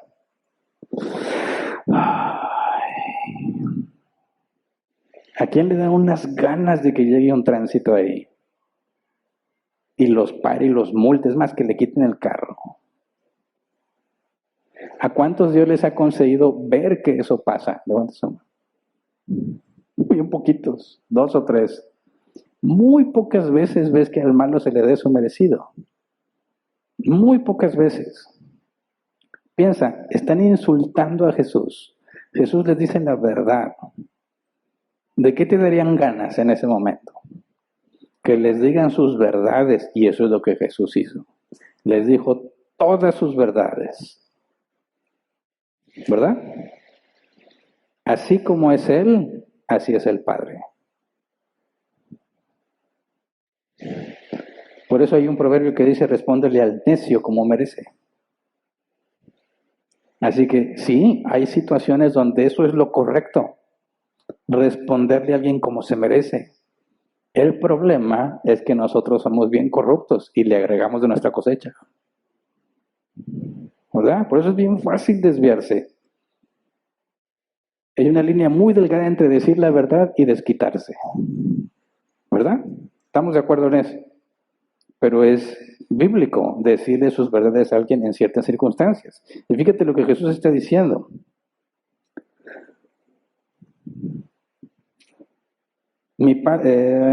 Pero quien me glorifica es mi Padre, el que ustedes dicen que es su Dios, aunque no lo conocen. No lo conocen, ¿eh? Les está diciendo, ustedes no lo conocen. Todo lo que ha pasado entre los israelitas y la ley, de nada sirve. No conocen a Dios. Yo, en cambio, sí lo conozco. Si dijera que no lo conozco, sería tan mentiroso como ustedes. Les dijo mentirosos. Pero lo conozco y cumplo su palabra. Abraham, el padre de ustedes, se regocijó en pensar que vería mi día. Lo vio y se alegró. Está empezando a responder, dice, Abraham murió, ¿verdad? Los profetas murieron. Tú dices que el que escuche tus palabras no morirá. ¿Quién te crees? Y les dice, Abraham vio mi día. Se regocijó al pensar que vería mi día y lo vio y se alegró. No solamente él es antes de Abraham en el sentido de que hubiera vivido antes, sino que Abraham se alegró de saber lo que él haría. Versículo 57, ni a los 50 años llegas, le dijeron los judíos, ¿ya has visto a Abraham? Ciertamente les aseguro que antes de que Abraham naciera, yo soy. ¿De qué está hablando? ¿De que él tenía tantos años? No, está diciendo que Abraham supo de Jesús y se alegró. Pero ¿con quién se relacionaba Abraham? De manera que esperara algo de él, con Dios. Abraham era amigo de Dios. Jesús les está diciendo, yo soy ese que Abraham entendió el día que iba a ofrecer a Isaac. ¿Se acuerdan de la historia? Dios le dice, no le dice mata directamente, ofrece a tu hijo en sacrificio. Y Abraham dice, lo tengo que matar.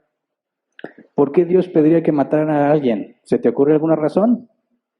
¿Dios puede pedir que maten a alguien? Sí, ahí está la ley de Moisés con todas las cláusulas.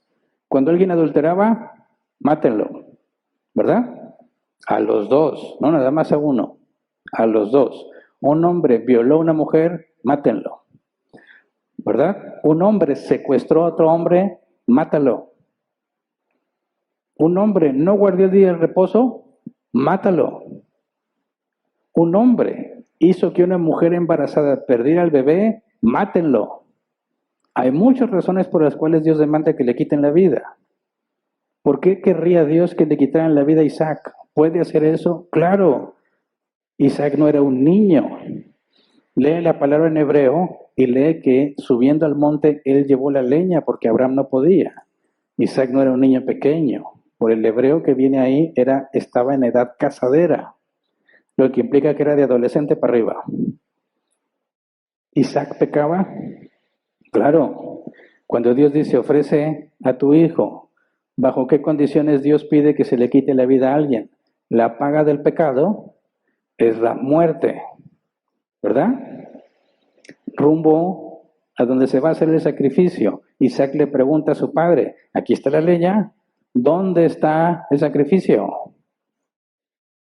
¿Qué le contestó Abraham? Dios se proveerá de un cordero. Imagínate la situación. Llega, ok, ya llegamos, aquí está la leña, no hay cordero. Y Abraham le dice a Isaac, prepara la leña. Ok, prepara la leña. Ahora, Abraham es muy viejo. Ni siquiera podía cargar la leña. Pudo ser posible que Abraham obligara a Isaac a ponerse encima de la leña para ser sacrificado. Es imposible. No se nos describe el relato, pero Isaac se sube a la leña. Y en el sacrificio de animales, primero lo degollas, luego lo quemas. Abraham toma el cuchillo y Dios le dice, detente, detente. Y entonces a un lado está un cordero para que sea ofrecido en el lugar de Isaac. Un cordero inocente en lugar del pecador. ¿Qué entendió Abraham? Jesús, el cordero de Dios que quita el pecado. Jesús dice, yo soy ese que Abraham vio. Abraham entendió. Mi hijo merece la muerte porque es un pecador, pero Dios proveyó un sustituto para que mi hijo muera y se cumpla la promesa que habría muchísimos descendientes por medio de Isaac, el hijo de la promesa. Abraham entendió el concepto del Mesías. Y Jesús dice, yo soy la razón por la cual Abraham se alegró. Así que es mucho mayor que Abraham el que está hablando con ellos. Es Dios mismo encarnado. Esto es lo que significa este último yo soy. Es una afirmación explícita de la divinidad de Jesús. Cuando dice, antes de que Abraham naciera, yo soy, no está diciendo que él es tan viejo que llevó a ver el nacimiento de Abraham.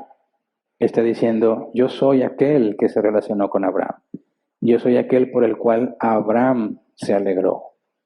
Yo soy la promesa, el que habría de venir para aplastar la cabeza del serpiente.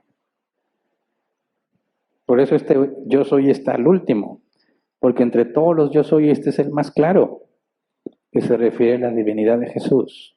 ¿Qué hombre podría afirmar eso? ¿Qué hombre podría decir, quién puede acusarme de pecado? Ninguno, porque todos somos hijos de Adán. ¿Qué hombre podría decir que la promesa de salvación está basada en Él y que Él es el cumplimiento? ¿Qué hombre puede decir, yo te voy a hacer libre de la esclavitud del pecado? Ningún hombre puede hacer eso, solo Dios. Por eso este último yo soy es la afirmación más clara de la divinidad de Jesús. Pero puede surgir una pregunta, ¿por qué Jesús no dijo yo soy Dios? ¿Por qué no dijo eso? Si Dios lo permite, lo analizaremos la próxima semana. Así que nos quedamos el día de hoy. Vamos a ponernos de pie y vamos a orar.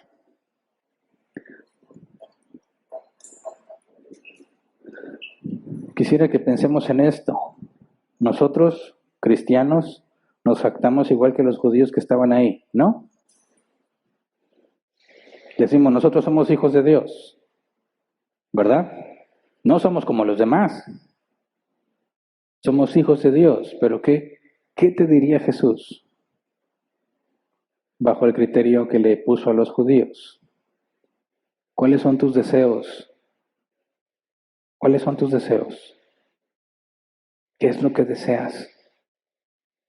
Eso revela de quién eres. No basta con que hagas las cosas bien. No basta en que vengas y hagas lo que los cristianos hacen. La pregunta es ¿por qué?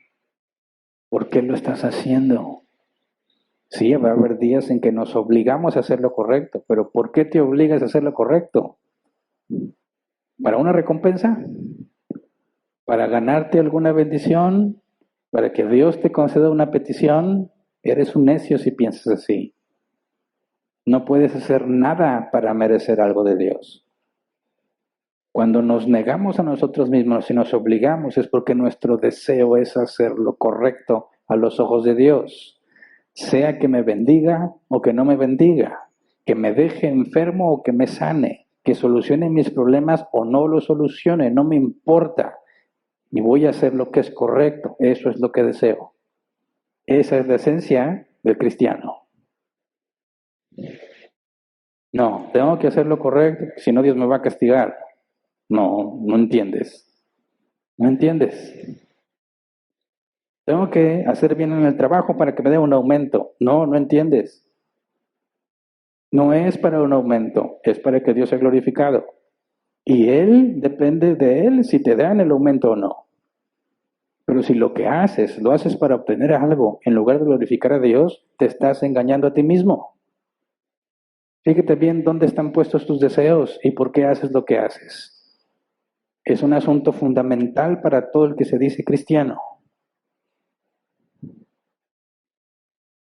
¿Por qué lo haces?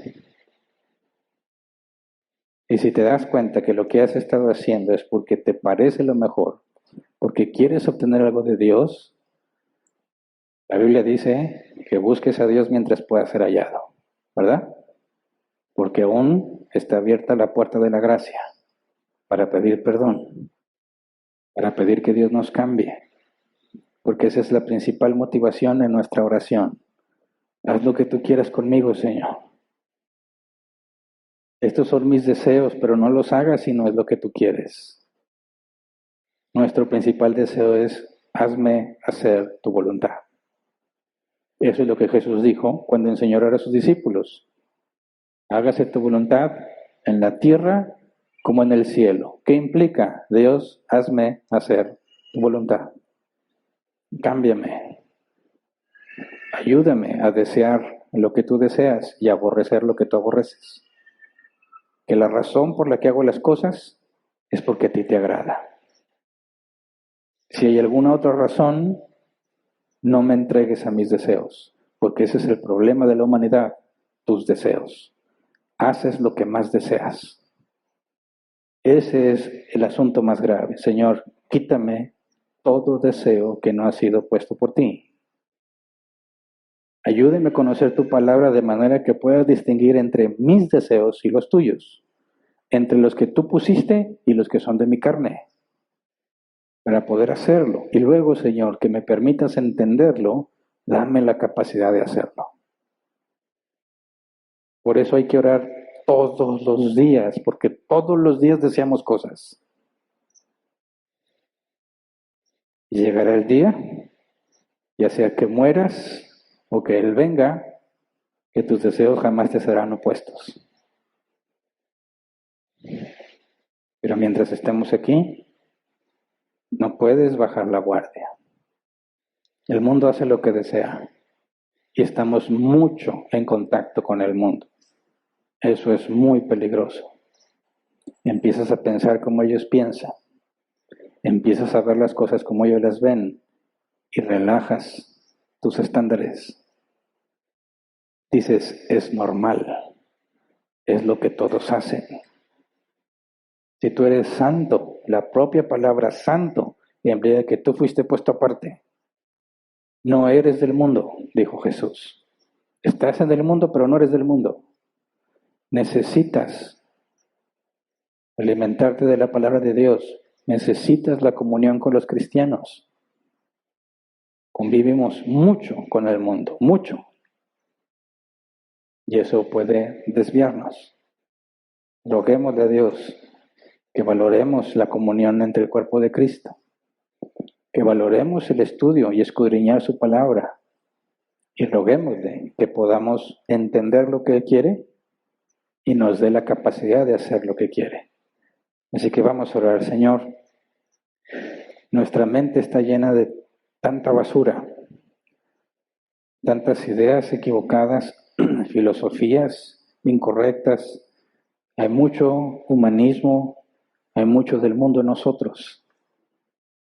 Acostumbrados, Señor, a escuchar las cosas de este mundo, a tratar de vivir rodeado de este mundo, Señor, nos hace olvidarnos de lo que somos en ti y de nuestra responsabilidad delante de todos los demás. Ayúdanos, Padre, para no ser legalistas, que piensan que lo importante es solo hacerlo en lugar de cuestionar el por qué. Ayúdanos, Padre, de no ser liberales, y pensar que no hay ninguna razón para obedecer o para sujetarnos porque somos libres en Cristo. No, Señor, ayúdanos a entender que la libertad que nos has dado es para hacer el bien. Y cuando hacemos las obras que a ti te agradan, lo hacemos porque deseamos el bien. Ayúdanos, Señor, a recordar cuando pecamos y resbalamos que no somos siervos, sino hijos, que no nos vas a desechar por nuestra maldad, sino que nos vas a corregir con paciencia. Líbranos de nuestros propios deseos y decisiones. Decidimos según lo que más deseamos, Señor. Por eso te pedimos que cambies nuestros deseos. Queremos desear, amar lo que tú amas, aborrecer lo que tú aborreces, Señor. No me entregues a mis deseos, no me entregues a mis decisiones. Cometemos muchos errores, Señor, pero es por tu misericordia que seguimos en pie. Ayúdanos, Padre, a avanzar en el conocimiento de tu palabra, en santidad, de manera que podamos ser luz en las tinieblas, no importa cuánto tiempo estemos rodeados de las tinieblas de este mundo, que podamos resplandecer, que podamos ser una guía para llegar a ti, Señor, que por medio de nosotros puedan conocerte, puedan ser salvos, Señor, cuando hablemos del Evangelio. Concédenos el milagro de presenciar la regeneración. Ayúdanos, Señor, a permanecer firmes. Es tan fácil hacer lo que los otros hacen. Es tan difícil ir contracorriente. Ayúdanos, Señor, a pagar el precio, a aceptar tu voluntad, a aceptar las dificultades, las enfermedades, los problemas, no como algo que ha venido para destruirnos, sino como algo que has permitido para hacernos crecer, para hacernos madurar, para convertirnos cada vez más según la imagen de tu Hijo. Ayúdanos, Señor, a mantener nuestra mente saturada de tu palabra. No nos permita ser ociosos en cuanto al estudio de tu palabra, Señor, porque vaciamos nuestra mente de la sabiduría que viene de ti, Señor, y la reemplazamos por la sabiduría de este mundo. Ten misericordia de nosotros, ayúdanos a perseverar. Eso es lo que dice tu palabra, que tú pones el querer como el hacer. Ayúdanos, Señor, a enderezar las piernas, como dice tu palabra, las piernas débiles que sean enderezadas para que sigan avanzando. Ayúdanos, Padre, en todo aquello que está fuera de nuestro control, no para que cambie según nuestros deseos, sino para aceptarlo, sabiendo que tú estás en control. Señor, ayúdanos a no pensar como estos judíos que se sentían especiales solo porque hacían cosas en lo externo. Se sentían parte de tu familia, Señor, porque hacían cosas en lo externo. Que no caigamos en esa trampa y en ese error, Señor. Ayúdanos, Padre, a tener coherencia entre lo que sabemos y lo que hacemos, a humillarnos y reconocer cuando hacemos lo malo. Humillarnos ante ti, Señor, reconociendo nuestro pecado, de manera que podamos avanzar en santidad y en el conocimiento de tu palabra. Te pedimos por todos nosotros, Señor. Danos la sabiduría para administrar lo que nos has dado, para ser activos, tener la intención activa, Señor, de buscar la comunión con tu pueblo, buscar la comunión entre los cristianos, Señor, para poder fortalecernos unos a otros y ayudarnos a recordar siempre a qué familia pertenecemos. Te damos gracias de antemano porque sabemos que tú eres fiel. Y a pesar de nuestras infidelidades, Señor, tú permaneces fiel, dice tu palabra, porque no puedes negarte a ti mismo. No puedes dejar de ser Dios, Señor. Por eso tú permaneces fiel a tu promesa. Ayúdanos, Padre, a descansar en tu promesa en medio de las dificultades y las tentaciones y los afanes de esta vida, Señor. Que nos podamos enfocar en el día de hoy, como enseñaste a tus discípulos. El pan nuestro de cada día, dánoslo hoy. No estemos afanados por el mañana, Señor. Cada día trae su propio afán, dijiste. Ayúdanos a poner los ojos en el presente, a no estar anhelando el día en que seremos felices, sino que aceptemos tu voluntad y tengamos contentamiento para ser felices en este día. Cada día, Señor, en el presente, porque ninguno de nosotros tiene el día de mañana asegurado. Ayúdanos a no ser como el necio, que pensaba en acumular, que no sabía que habían venido a pedir su alma. Ayúdanos, Señor, a tener presente el día de la muerte. Como dice tu palabra, el sabio tiene presente el día de su muerte. Ayúdanos a valorar lo que nos has dado, lo que tenemos hoy, agradecer por lo que no tenemos, porque en tu soberana voluntad decidiste no dárnoslo, y confiar en que tú nos sostienes y nos levantas cada vez que tropezamos, Señor. Gracias, en el nombre de Jesús. Amén. Puede sentarse. Pasemos a la sección de preguntas. Primera pregunta, dice Edson, pastor, conforme avanza la ciencia aprendemos lo que sucede en nuestro cuerpo a nivel cerebral y hormonal. Por ejemplo, hablando de la motivación, se sabe que nuestro cerebro libera dopamina, lo cual hace que cierta tarea resulte agradable y por lo tanto culminemos o hagamos con excelencia dicha tarea. Pudiéramos decir que nuestro cuerpo, por las reacciones químicas y físicas, influye en nuestra pecaminosidad o santidad, ¿o es esto únicamente un problema del alma-mente y no del cuerpo en lo absoluto? Mira, cuando la Biblia habla del nuevo nacimiento, habla de un cambio interno, ¿verdad?, del alma. Y nos llama a luchar con nuestra carne. Entonces, cuando humanamente hablamos y entendemos el razonamiento humano con más detalle y entendemos los factores químicos que hacen que me sienta motivado o no, bíblicamente es indiferente, porque nada justifica el pecado. Entonces, si tú dijeras, no, es que mi cuerpo nunca me ayuda a estar feliz, químicamente hablando no genera lo que necesito para sentir felicidad. Bueno, si tú eres cristiano, la Biblia dice, gózate en el Señor, ¿verdad? Y no hay nada que justifique que no lo hagas. Entonces, si tú tienes un problema químico, biológico, físico, eso no significa que tú tienes licencia para pecar en esa área. Lo que significa es que tu lucha es mayor que los demás en esa área. ¿Me explico?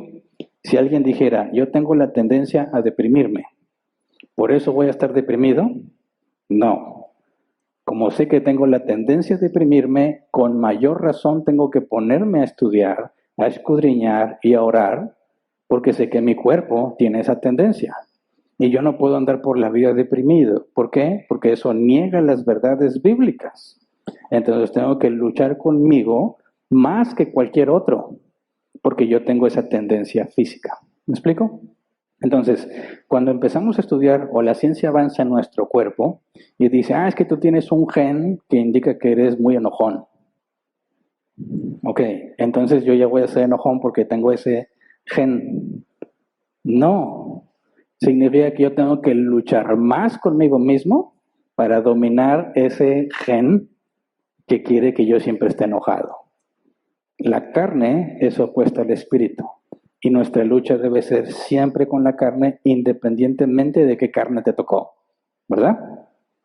Si alguien dice, es que mi carne está predispuesta a eso, bueno, ¿qué aprendes de parte de Dios? Que ahí es donde le tienes que echar más ganas, ¿verdad? Entonces, en ninguna manera tu condición física, aun sea de enfermedad, justifica el pecado. Nada justifica el pecado. Todos tenemos áreas débiles. Para algunos, una debilidad es un asunto muy diferente a lo que otro considera debilidad. Algunos pueden decir, con demostración médica, que tienen tendencias a ciertas cosas que son declaradas pecaminosas por la Biblia. Ni modo, lúchale más. Más gracia se te va a conceder para que te sobrepongas a esa situación. Pero nunca, nunca justificará el pecado. Siguiente, Alberto Núñez. No, perdón, Gabriela Quesada es el nombre. Dice, pastor, buenas tardes, disculpe, hacer algo para Dios forzado, pensando que Él ya ha realizado traiga satisfacción, ¿es pecado o es rebelión de Dios? A ver, disculpe, el hacer algo para Dios forzado, pensando que Él ya ha realizado, no, las palabras no me ayudan, pero creo que entiendo. O sea, si te forzas a hacer algo, no sé exactamente, voy a tratar de explicarlo así. Cuando te forzas a hacer algo, tienes que analizar por qué te estás forzando, ¿verdad? O sea, forzarte a hacer algo no te hace algo hipócrita. Muchos confunden eso, o confundimos eso. Pensamos de que no tengo ganas de ir a la iglesia, no tengo ganas de estudiar, me voy a obligar a hacerlo, pero entonces si voy soy un hipócrita. No. Hipócrita no es forzarte a hacer lo bueno. Hipócrita es el que finge algo bueno, pero en realidad no es. Es decir, si yo aborrezco a una persona, me cae muy mal, pero veo que está en necesidad. No tengo ni tantitas ganas de ayudarlo, pero me obligo a ayudarlo. ¿Estoy siendo hipócrita? No, esa no es hipocresía. Tendría que preguntarme, ¿por qué lo voy a ayudar? Porque Jesús dijo que si tu enemigo tiene hambre, dale de comer. Y si tiene sed, dale de beber. Entonces me obligo, me cae muy mal esa persona, pero me obligo a hacer lo que Jesús dijo. Eso no me hace un hipócrita. Eso me hace santo. ¿Me explico? Pero si digo, ay amigo, qué bien te ves y se ve bien mal. Tenía muchas ganas de verte. No es cierto, me cae mal. A ver, ¿cuándo nos juntamos a platicar? Mentira, ¿no lo quieres volver a ver? Ahí está siendo hipócrita. ¿Me explico? El hipócrita aparenta ser lo bueno, en realidad no lo hace. Pero el que se obliga a hacer lo bueno cuando no quiere, no cae en la categoría de hipócrita. Está haciendo lo que merece el cristiano, hacer la voluntad de Dios. ¿Se entiende? Entonces, si tú te obligas a hacer lo bueno, porque eso es lo bueno, no estás siendo un hipócrita. Al contrario, estás imitando a Jesús. Siguiente, Olimpia Troncoso Vega, pastor, ¿qué pasará con aquellos que no crecen en sabiduría bíblica?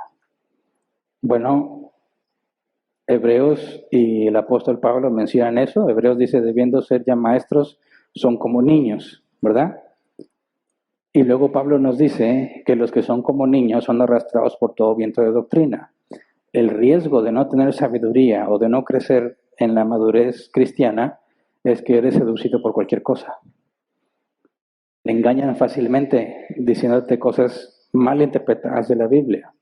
Te predican un evangelio diferente y te lo crees.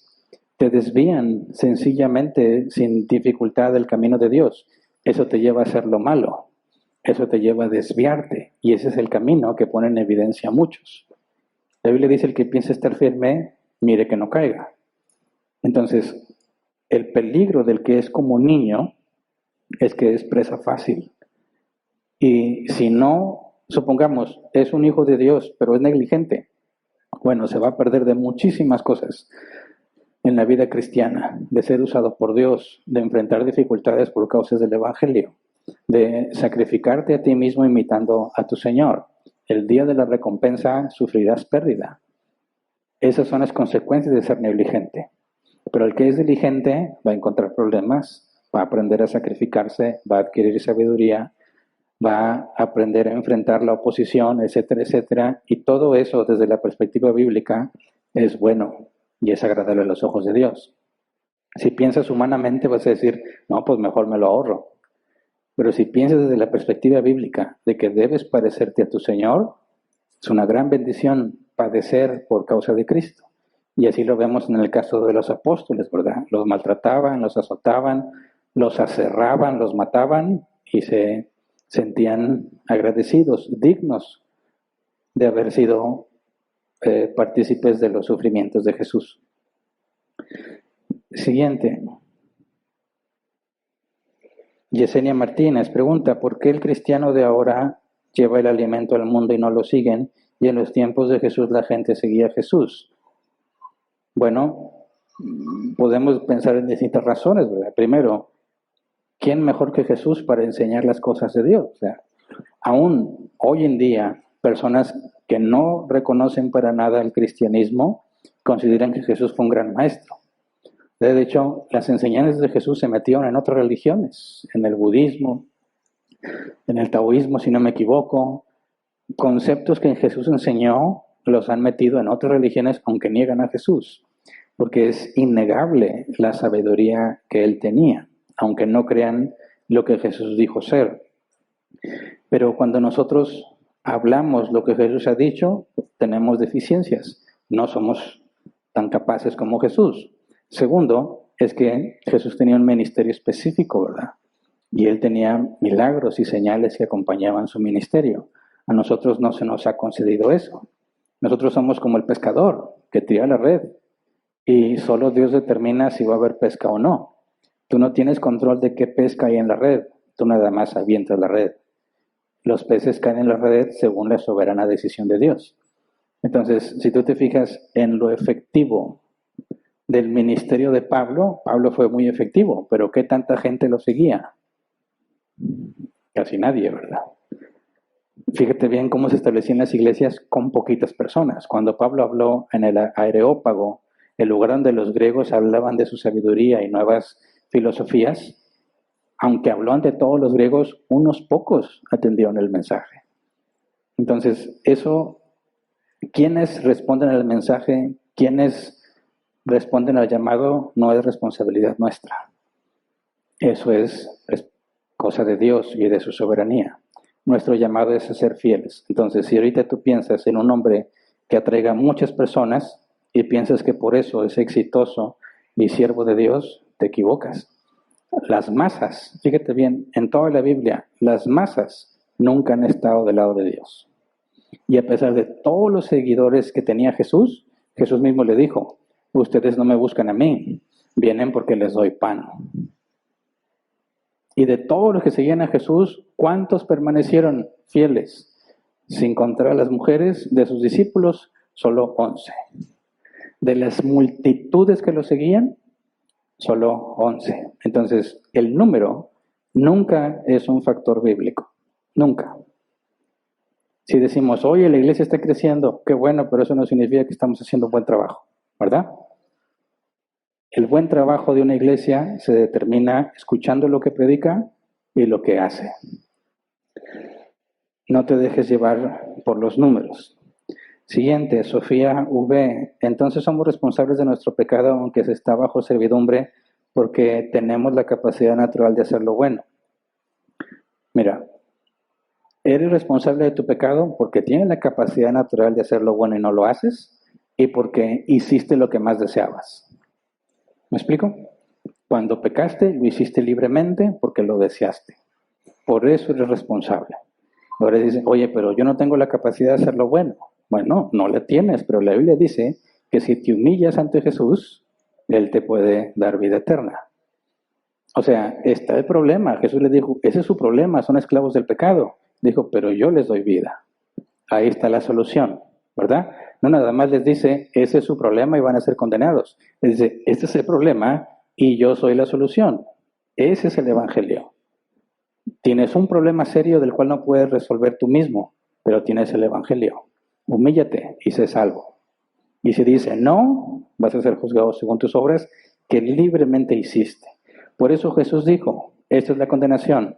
La luz vino a los hombres, pero los hombres amaron más las tinieblas. Hay forma, sí, se puso el camino, sí, pero la gente no lo quiere. Por eso van a ser juzgados. Ese es el problema, la libertad que tienes para hacer el mal.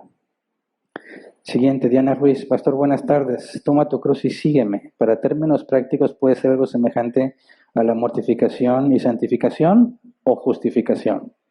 No, la justificación no, porque tú no haces nada para ser justificado. La justificación es un regalo.